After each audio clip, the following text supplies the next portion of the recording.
All right, everybody. Today's Tuesday. I just got back from the York show, and I guess if you've watched a lot of my past critiques on York, maybe I was kind of a little bit on the critical side, just not understanding what direction they're trying to go into. But for this particular show, very pleased. It had a very good dealer and seller turnout.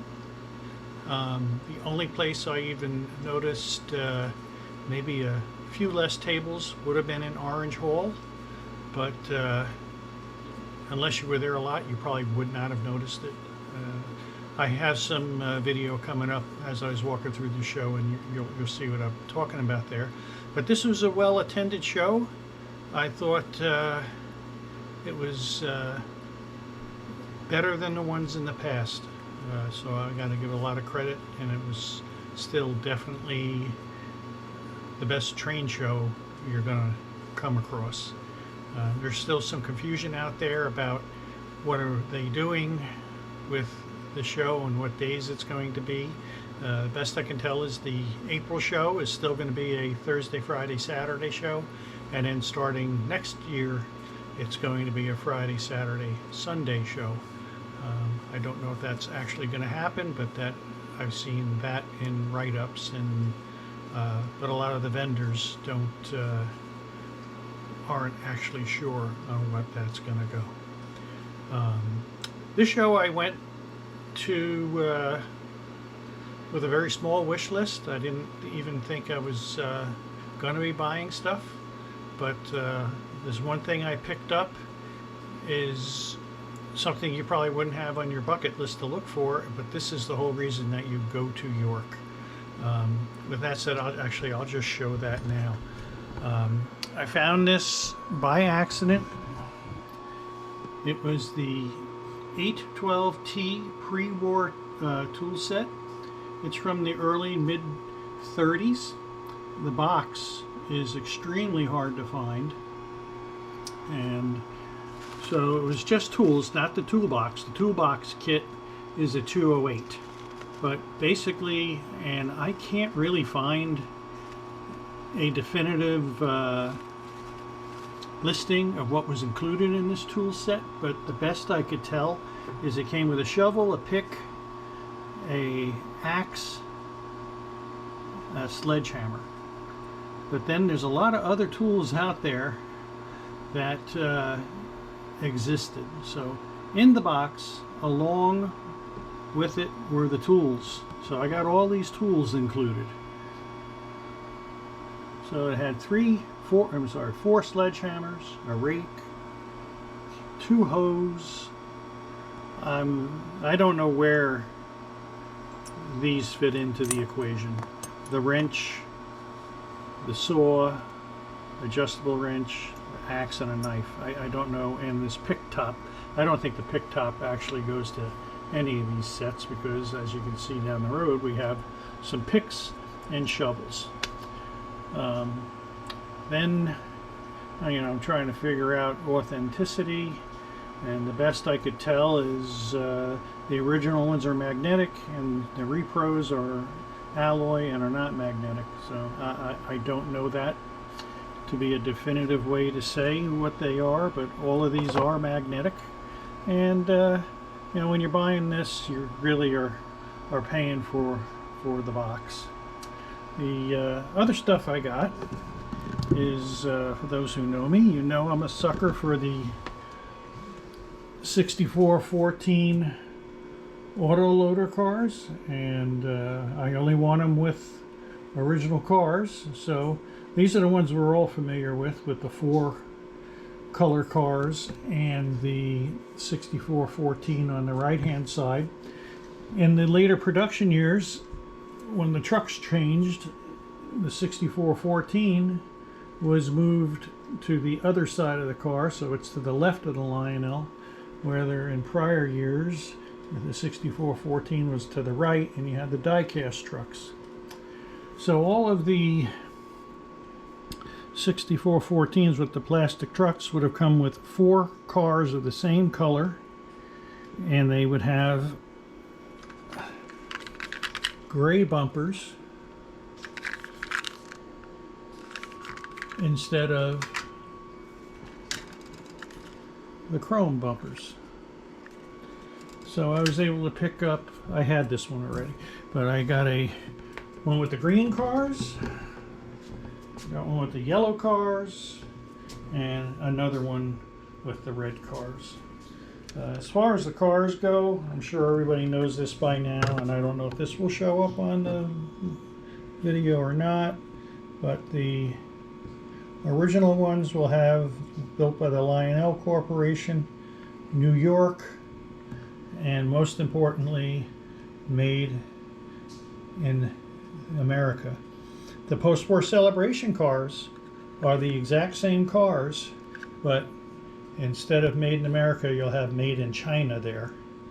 And there are cars made by Madison or other reproduction companies where the cars are exactly the same, but they're about a quarter inch shorter in length.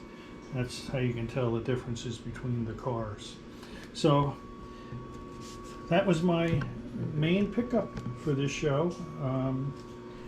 Not too extensive, but it was fun, nevertheless, just trying to find it. We're going to go ahead and set that around. I don't think I showed you one of my other pickups as far as my standard gauge goes. And I have this up on the top. I picked this up a little while back, but it was that's an MTH Recreation standard gauge engine, and then 3 restored Blue Comet cars. So let's go ahead and send that around, and then we'll just jump into the footage from the show, and I'll move on to the next video.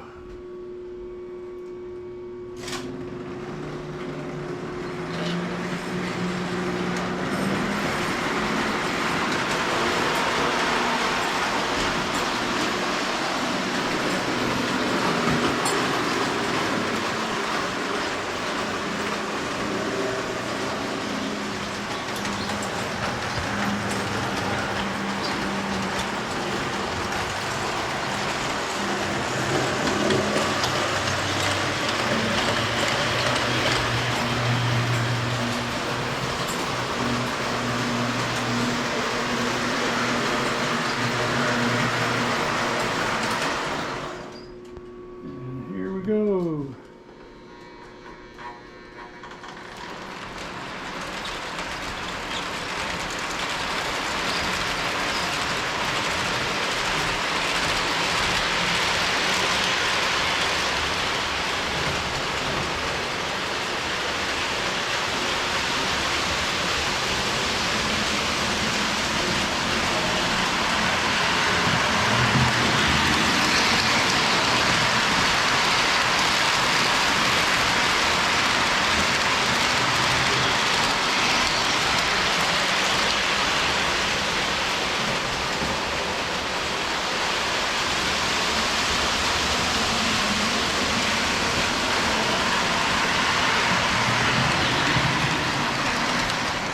Give it an honorable mention here.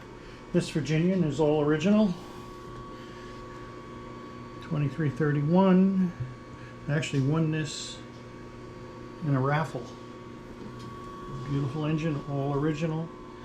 You actually need a GG1 or a Virginian FM, any FM, to pull these cars.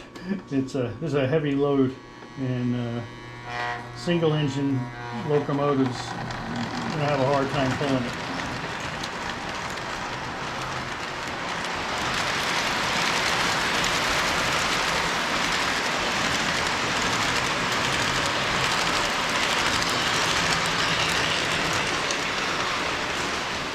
All right, we'll move on to the show footage, and we'll close out.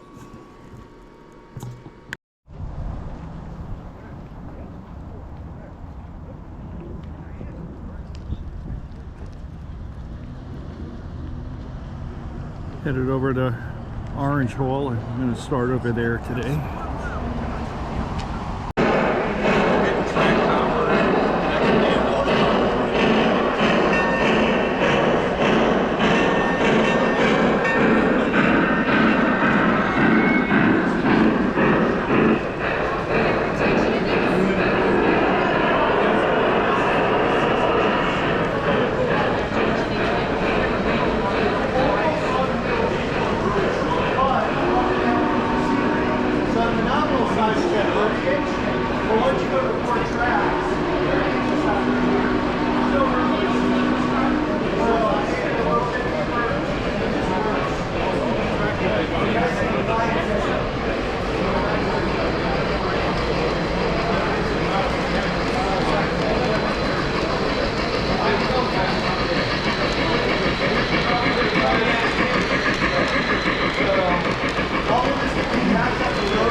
train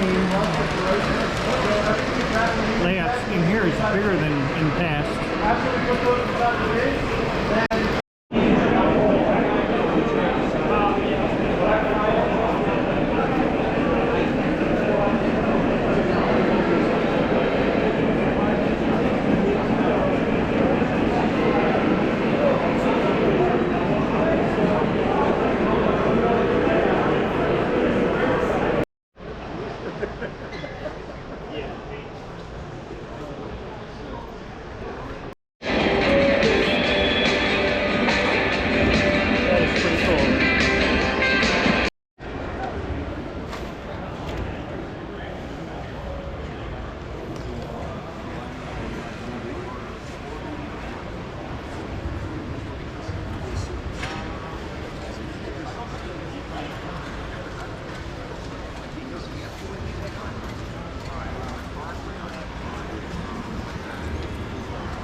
We're into it a little while, not such big crowds.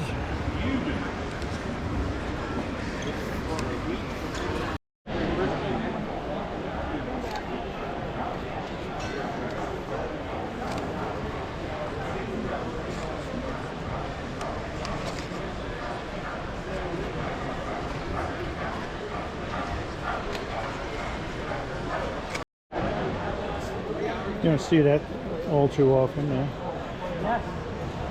Don't know if I want to pay $5.75 for that, but don't see that all that often. Alright, I've gone through the whole orange hall. I picked up some cars for a 614 auto loader and some e-drums in the parts guy. It's 10 to 1 at the moment for the first day of the show. So I'm going to head over to blue and silver halls now. You need a box? How big's the file box? Alright, here's the silver hall, a little more crowded.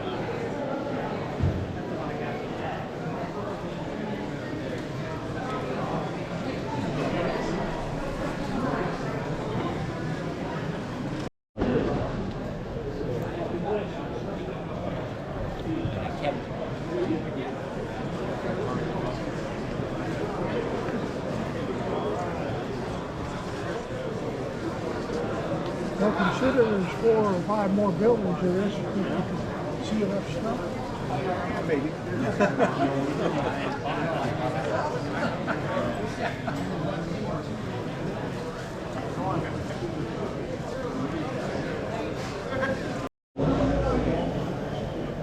Western Pacifics.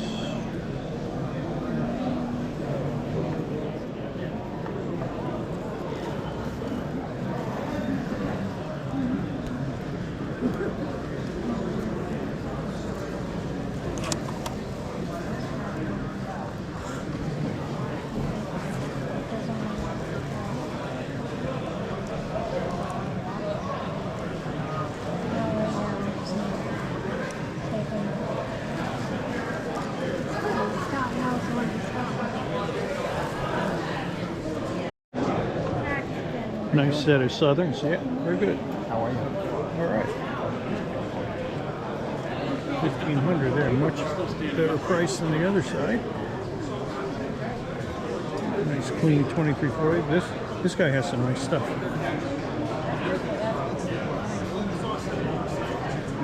Just renting it. I gotta be able to get a sale too.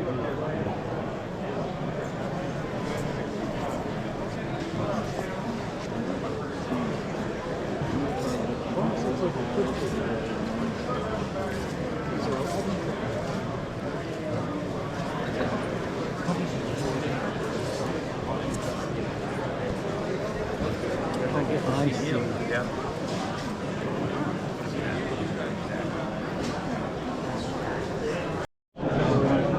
Alright, so now we're going to head over to the Blue Hall, talking with some vendors, and of course I bump into two guys from Florida that I didn't know, but they actually remembered me from when I used to do repairs for a train store down in Fort Lauderdale.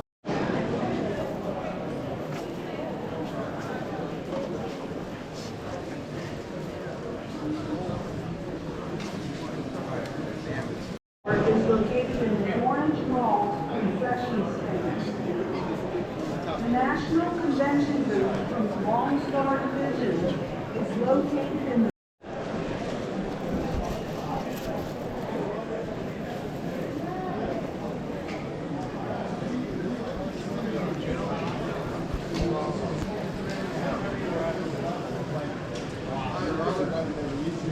Red Hall.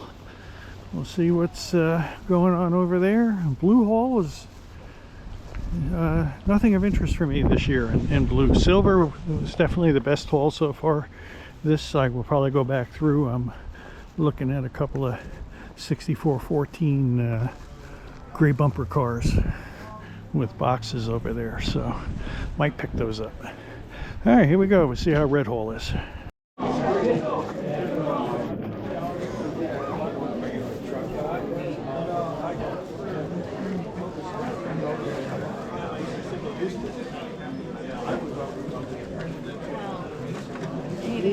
He didn't hear you.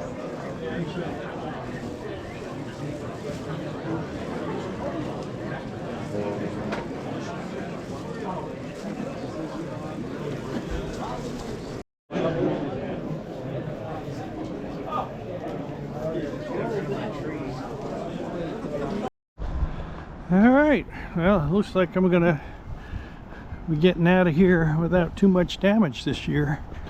So there's the York Stadium, and I have I think Black Hall has layouts in it, and Purple Hall has some overflow tables.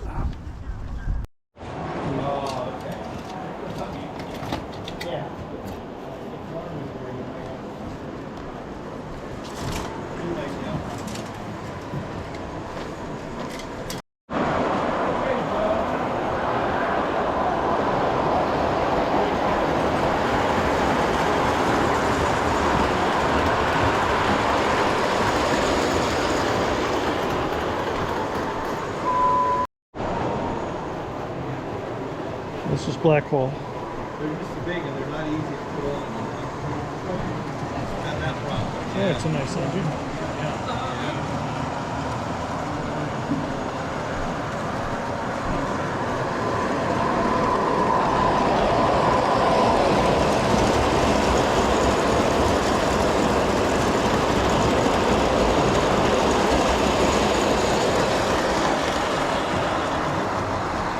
Yeah, this is Purple Hall.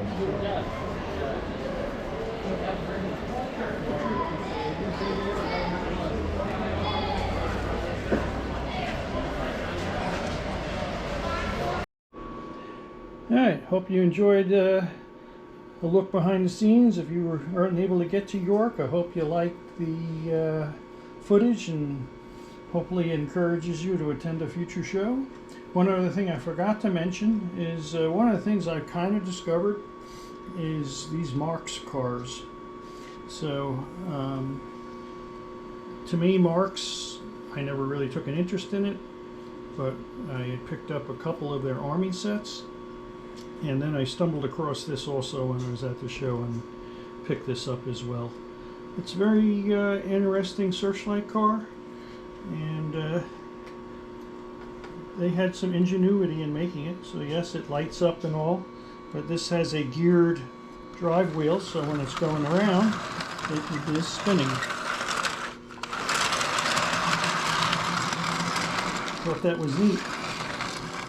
Never seen one of those. I try to do searches on anything Marx. It's just not a lot of reference material for these guys out there, but to me it was another interesting find, and just something I wanted to add to the collection.